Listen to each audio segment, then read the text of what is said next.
Bismillahirrahmanirrahim.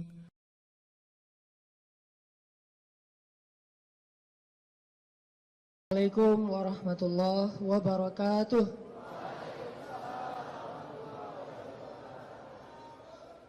Alhamdulillahirabbil alamin. Alhamdulillahilladzi anzala as-sakinata fi qulubil mu'minin liyazdadu imanan ma'a imanihim. Asyhadu an la ilaha illallah wahdahu la syarikalah wa asyhadu anna Muhammadan abduhu wa rasuluhu la nabiyya ba'dah. Allahumma salli wa sallim wa barik ala sayyidina Muhammad wa ala alihi wa sahbihi wa man tabi'ahu ila yaumil qiyamah. Radina billahi rabba wa bi Muhammadin nabiyya wa bil islami dina. Rabbi syrah li sadri wa yassir li amri wa hlul 'uqdatam min lisani yafqahu qawli. Sehat teman-teman semuanya?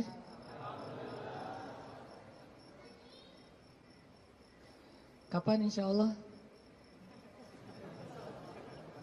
Akad maksudnya? Boleh saya tanya dulu, siapa yang baru nikah?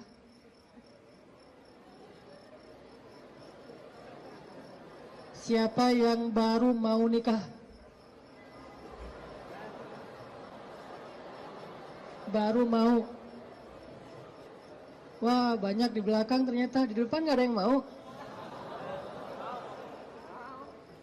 Siapa yang udah lama pengen nikah?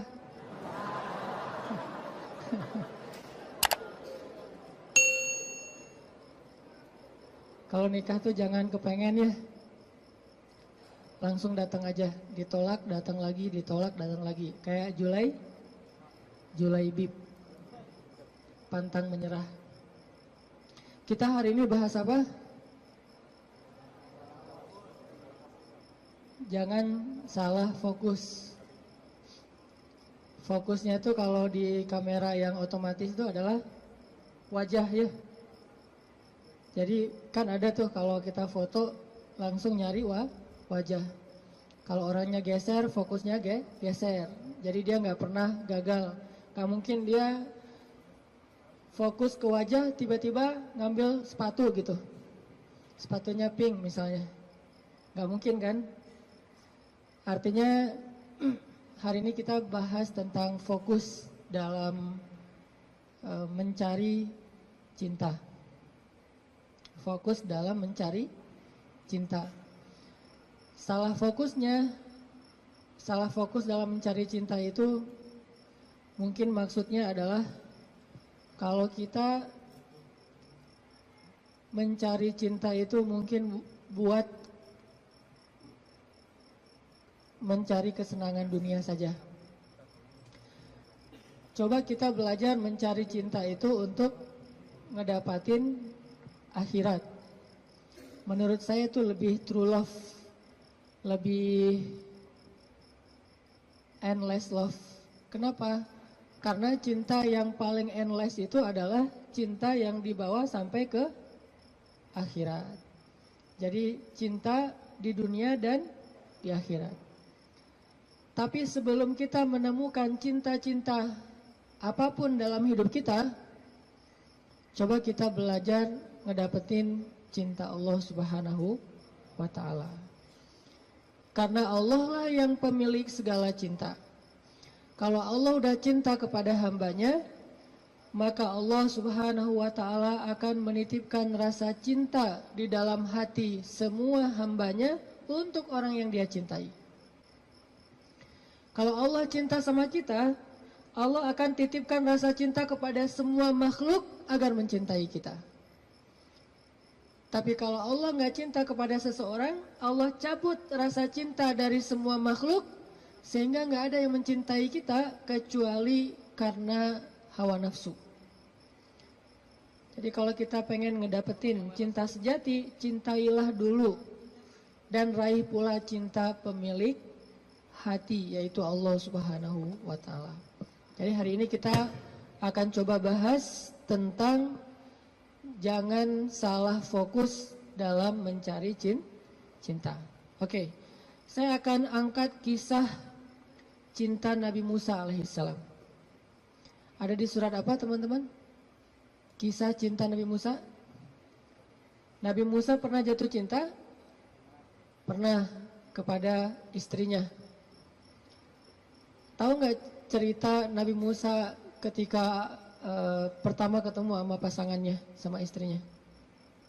Pernah baca kisah itu? Coba buka surat Al-Qasas, surat 28. Itu kisah cinta Nabi Musa alaihissalam. Surat Al-Qasas, surat Al-Qasas, surat 28 ayat 22. Coba buka aplikasi Al-Qurannya. Surat Al-Qasas, surat 28 ayat 22. Saya akan baca dari ayat 22 sampai ayat 28.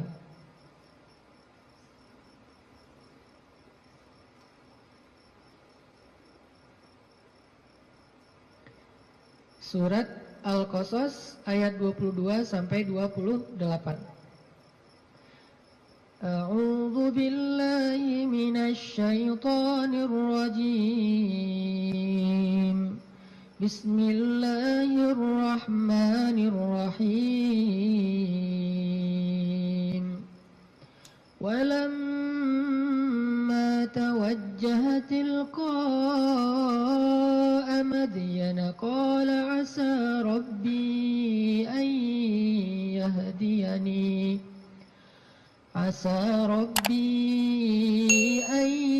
yahdiyani sawa'as sabil. Walamma warada ma'a Madyana wajada 'alaihi ummatan minan nasi yasqun. ووجد من دونهم امرأتين تذودان قال ما خطبكما قالتا لا نسقي حتى يصدر الرعاء وأبونا شيخ كبير فسقى لهما ثم تولى إلى الظل فقال رب إني لما أنزلت إلي من خير فقير. فجاءته إحداهما تمشي على استحياء قالت إن أبي يدعوك ليجزيك أجر ما سقيت لنا. فلما جاءه وقص عليه القصص قال لا تخف نجوت من القوم الظالمين. قالت إحداهما يا أبت استأجره إن خير من استأجرت القوي الأمين. قال إني أريد أن أنكحك إحدى ابنتي هاتين على أن تأجرني 8 حجج فإن أتممت 10 فمن عندك وما أريد أن أشق عليك ستجدني إن شاء الله من الصالحين. قال ذلك بيني وبينك أيما الأجلين قضيت اطغيت فلا عدوان علي والله على ما نقول wakil. Dan ketika Musa menghadap ke arah negeri Madian, ia berdoa, semoga Tuhanku membimbingku ke jalan yang benar. Lalu saat ia sampai di sebuah sumber air di negeri Madian itu, ia menjumpai di sana sekumpulan orang yang sedang memberi minum kepada ternaknya. Dan ia melihat di belakang orang banyak itu dua perempuan yang sedang menambat ternak mereka. Musa bertanya, apa yang kalian butuhkan? Kedua perempuan itu menjawab, kami tidak dapat memberi minuman ternak kami sebelum penggembala-penggembala itu memulangkan ternak mereka, sedangkan ayah kami adalah orang tua yang sudah lanjut usianya. Lalu Musa menolong mereka dengan memberi minuman ternak itu. Kemudian dia kembali ke tempat teduh lalu berdoa, ya Tuhanku, sesungguhnya aku sangat membutuhkan suatu kebaikan yang turun darimu kepadaku. Tidak lama kemudian datanglah kepada Musa salah seorang dari dua perempuan tadi, berjalan dalam keadaan malu-malu. Ia berkata, sesungguhnya ayahku memanggil engkau agar ia memberikan hadiah terhadap kebaikanmu dengan memberi minuman ternak kami tadi. Maka tatkala Musa bertemu dengan ayah perempuan itu dan menceritakan kepadanya cerita tentang dirinya, laki-laki itu berkata, janganlah kamu khawatir, kamu telah selamat dari orang-orang yang zalim itu atau Fir'aun.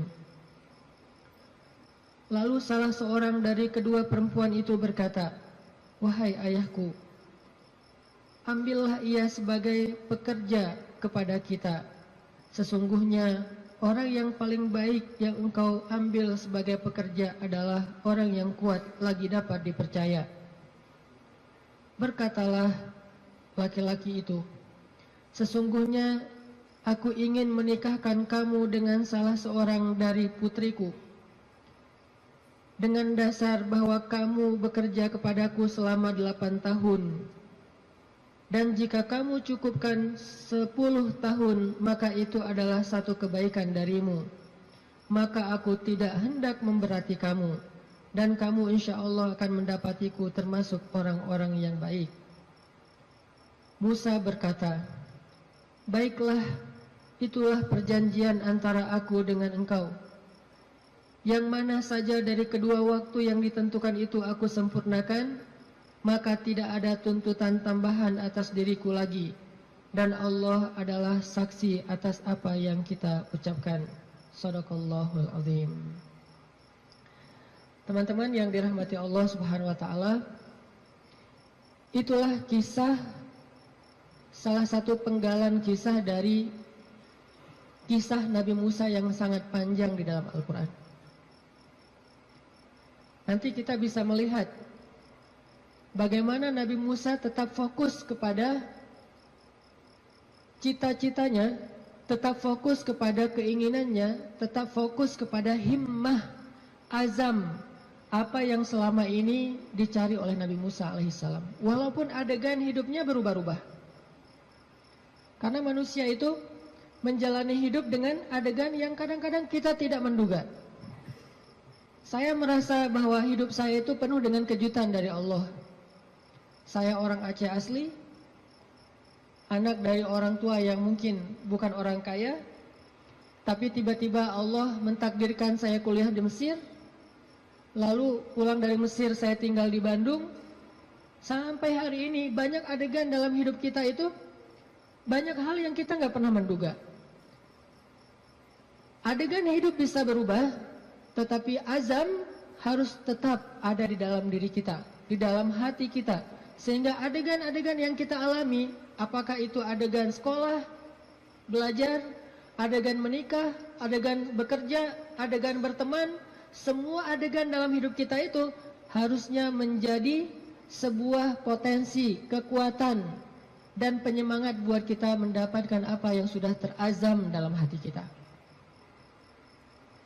Gak boleh cita-cita kita itu berubah gara-gara adegan berubah. Gak boleh harapan kita itu berubah gara-gara situasi berubah. Harusnya harapan kita itu kepada Allah Subhanahu wa Ta'ala tidak berubah sama sekali, walaupun hidup kita terus dinamis, berubah-ubah sesuai dengan kondisi, tetapi harapannya tetap sama. Kayak ibarat tadi orang pengen nikah, udah aja fokus nikah.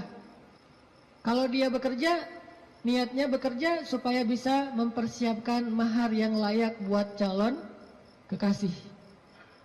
Apa mahar yang layak? Minimal mah 1 miliar, 1 villa, ya, mobil Alphard. Setuju yang di belakang?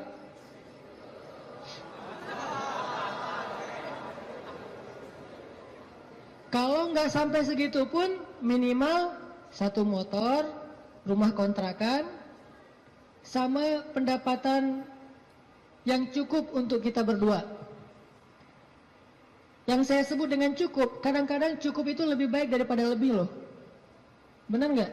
Cukup lebih baik daripada lebih. Kalau kita lebih, kita akan beli piring 2, gelas 2, tempat tidur 2. Nggak seru kan? Justru karena cukup, kita beli piring 1, makan sepiring berdua. Gelas 1, minum segelas berdua. Jadi nggak ada cerita gelas papa, gelas mama. Yang ada adalah gelas kita. Kan suka ada tuh di rumah-rumah gelas papa, gelas mama kan ya. Beli di supermarket, ditulis jelas itu. Ini punya siapa, ini punya siapa, udah di tag masing-masing. Kalau mama salah ngambil gelas, gelas papa dipakai sama mama, nanti diminta tukar. Mah, itu gelasnya papa. Oh ya, maaf pak, salah, balik. Akhirnya mamanya minum kopi, papanya minum teh misalnya. Kebalik kan? Harusnya gelas itu 1 berdua. Tolong yang mau nikah ya, di rumah siapkan hanya 1 gelas. Sisanya dikotakin aja, kalau ada tamu baru dikeluarin. Yang kita pakai sehari-hari hanya 1 gelas. Itu cinta yang nyunnah. Karena Nabi minum hanya dari gelas yang bekas diminum oleh Aisyah. Kecuali kalau aku agak-agak susah ya. Kalau misalnya gelas, Nabi itu Aisyah minum. Setelah selesai Aisyah minum, Nabi akan lihat mana bekas bibirnya Aisyah. Maka Nabi persis akan minum dari bekas bibirnya Aisyah. Masih mikir mau nikah? Kerja untuk mempersiapkan mahar yang layak, nafkah yang cukup. Sekolah untuk belajar bagaimana menjadi suami atau istri yang soleh-solihah. Jadi apapun adegannya, dia jadikan sebagai potensi, semangat, dan kebaikan untuk dia raih apa yang dia harapkan. Itulah Musa alaihissalam. Dia punya sebuah azam. Dia punya sebuah cita-cita, ingin membebaskan Bani Israel dari perbudakannya Fir'aun. Ingin melakukan revolusi di negeri Mesir. Ingin mengajarkan kepada Bani Israel, La ilaha illallah. Ingin mengajarkan kepada Bani Israel agama Yahudi. Sehingga adegan dia menikah pun, dia mencari seorang perempuan yang bisa mendukung dakwahnya. Jadi dia bukan mencari seorang perempuan yang hanya dia senangi saja. Bukan mencari seorang calon istri yang hanya ngeklik doang tuh di hatinya. Tapi dia mencari calon istri selain ngeklik di hatinya, calon istri ini juga bisa melengkapi dia, menyempurnakan dia, dan menolong dia dalam segala urusan dakwah di jalan Allah Subhanahu wa Ta'ala. Ini namanya fokus. Jadi salah satu yang ditanya itu adalah, mungkin di antara CV yang perlu diketahui, siap nggak kalau ternyata suaminya ini aktivis dakwah? Siap nggak kalau suaminya ini misalnya harus aktif berdakwah, kadang-kadang berkorban dengan harta keluarga untuk kepentingan dakwah? Seperti Rasulullah SAW berdakwah didukung oleh Khadijah. Sungguh kalau tidak ada Khadijah, kayaknya dakwah Nabi itu juga bakalan banyak sekali masalah. Untung Allah Subhanahu wa taala memberikan pendukung pertama buat Rasulullah, justru yang berasal dari rumahnya sendiri, kekasih sejatinya Rasulullah, yaitu Khadijah. Sehingga ketika Nabi berdakwah, yang mendukung dakwahnya Nabi itu justru Khadijah. Bayangin kalau Nabi berdakwah, justru yang memusuhi dakwah Nabi adalah istrinya sendiri, itu berat banget. Kayak Nabi Lut dan Nabi Nuh alaihissalam. Itu yang paling berat. Makanya kalau kita tadi baca di dalam surat Al-Qasas, kisah dakwah, kisah cintanya Nabi Musa alaihissalam, dimulai dari kalimat yang ada di ayat 22, Asa Rabbi ayyahdiyani sawa as-sabil. Semoga Tuhanku akan membimbingku ke jalan yang lurus. Artinya Nabi Musa itu berserah diri kepada Allah. Ya Allah, kalau engkau pertemukan saya kepada seorang calon istri saya, pertemukanlah dengan seorang perempuan yang membuat saya tetap di jalanmu. Kalau engkau memberi saya pekerjaan dan rezeki, berilah saya pekerjaan yang membuat saya tetap di jalanmu. Kalau engkau memberikan saya teman dan sahabat, berikanlah saya sahabat dan teman yang membuat saya tetap di jalanmu. Intinya, sawa asbil, ihdinas siratal mustaqim. Itu fokusnya Nabi Musa. Gak pengen gara-gara cinta, akhirnya keluar dari sawa as-sabil. Gara-gara perasaan, akhirnya keluar dari siratal mustaqim. Ini fokusnya Nabi Musa. Cinta anugerah dari Allah, tapi jangan sampai anugerah itu menjauhkan kita justru dari pemberinya. Ini fokus Nabi Musa. Asa Rabbi ayyahdiyani sawa as-sabil. Jadi kalau saya nanti ketemu keluarga baru, mudah-mudahan keluarga itu keluarga yang bisa membantu saya untuk terus berada di sawa as-sabil. Kalau saya ketemu calon suami, mudah-mudahan suami itu yang membimbing saya, waj'alna lil muttaqina imama, membimbing saya tetap di sawa as-sabil, di jalan yang Allah ridhoi. Ini fokus. Dan kalau kita fokus di sawa as-sabil, gak usah khawatir, Allah punya banyak rencana baik untuk kita. Wa yamkurun wa yamkurullah, wallahu khairul makirin. Siapapun boleh punya rencana untuk menghalangi kita, tapi Allah adalah sebaik-baik pembuat rencana. Udah ikutin aja sawa as-sabil. Fokus di jalan yang lurus. Sawa itu bahasa lainnya istiwa. Atau dalam bahasa Arab kadang-kadang orang Arab suka nyebut dengan istilah khatul istiwa. Terus jadi bahasa Indonesia katulistiwa. Itu bahasa Arab. Katulistiwa itu dari kalimat khatul istiwa. Khat artinya garis, istiwa artinya lurus, garis lurus. Katulis, karena kita nggak bisa bilang kha jadinya ka. Khadijah jadinya Khadijah. Sama kayak misalnya orang Sunda nggak bisa bilang ain jadinya e. Ketika Nabi SAW manggil Aisyah, panggilan Aisyah siapa? Aish. Sampai di Sunda jadinya Eis. Itu bahasa Arab. Aish jadinya Eis. Jadi Eis itu aslinya Eisah. Aisyah. Tetaplah di sawa as-sabil, tetaplah di jalan Allah yang lurus. Nggak usah berbelok, nggak usah keluar dari garis itu. Kalau udah terlanjur keluar, buru-buru balik. Karena Allah cuma memberikan jaminan kebaikan bagi orang yang tetap berada di sawa as-sabil. Kalau dia keluar dari situ, Allah sudah tidak menjamin apapun. Kalau kita pengen hidup kita dijamin sama Allah, nggak bakalan kecewa, dikasih banyak kejutan, surprise yang luar biasa. Gampang sebetulnya caranya, tetaplah di sawa as-sabil, nggak usah melenceng. Kalau kita udah tetap di sawa as-sabil, tunggu aja, terus berjalan. Di setiap beberapa titik nanti kita akan temukan Allah menyediakan surprise buat kita sebagaimana Allah sediakan untuk Musa alaihissalam.